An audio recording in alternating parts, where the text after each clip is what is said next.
Welcome to Italy, land of fresh-baked cornettos, delicious cannolis, and bold espresso shots that hit like poetry. Streets where every stone tell a story.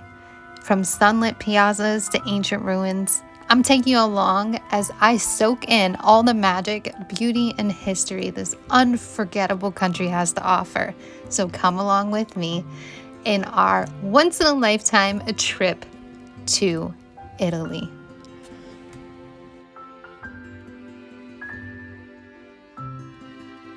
The first stop on our agenda was the Vatican. We spent an entire day here on a tour and we absolutely loved it. This was where whispers echo beneath golden domes and art feels divinely touched. It was absolutely breathtaking. We also wandered over to the Trevi Fountain around 10 p.m. It was super crowded here, so it was just a quick stop to take some pictures, but it was breathtaking. And finally, the Colosseum, an ancient arena that once roared with gladiators and now stands as a timeless monument to the drama of history. This was absolutely amazing to see. My tips for visiting Rome is ride a scooter with the one you love. There's nothing quite like weaving through history on two wheels. And don't forget your comfiest walking shoes, because in this city, the steps never end, and every staircase leads to a new story, a new memory, a new adventure.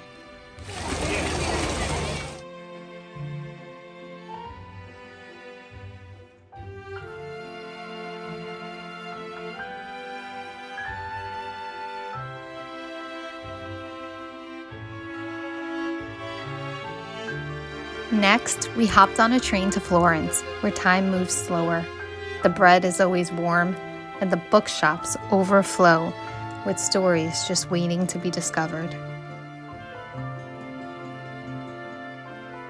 My first tip for Florence: don't skip out on the Vespa ride. We rode a Vespa into the countryside, where the fields stretched out like a patchwork quilt of green. So dreamy, they felt pulled from the pages of Little House on the Prairie, only with more olive trees and a touch of Italian magic. My next tip while in Florence is to whirl flour into magic with a pasta making class. It's messy, it's delicious, and you can take your tips and tricks you learn back home with you. My last tip: want to slip away from the crowds? Wander through Florence's rose garden, where time slows, petals bloom like poetry, and the city feels a world away beneath your feet.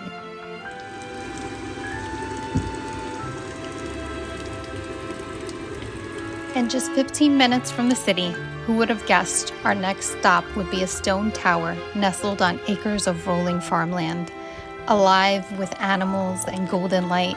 It felt like a page torn from a fairy tale. Tuscany, my favorite place in all of Italy so far.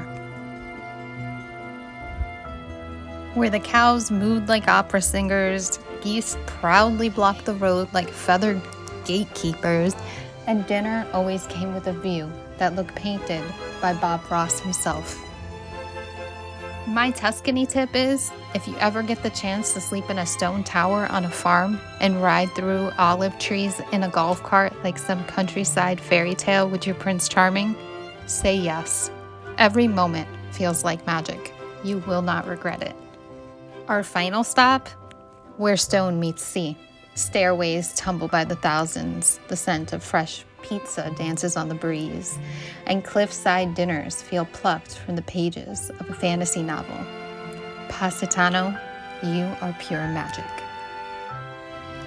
Bathed in golden sunlight and cradled by sparkling blue waters, my first Positano tip: never, ever skip breakfast on the balcony. Croissants taste better with sea breeze and a view that feels like a dream. My second tip: grab an iced coffee and wander the shops like the heroine of your favorite story, where every cobblestone feels like a plot twist and every window display whispers a little bit of magic.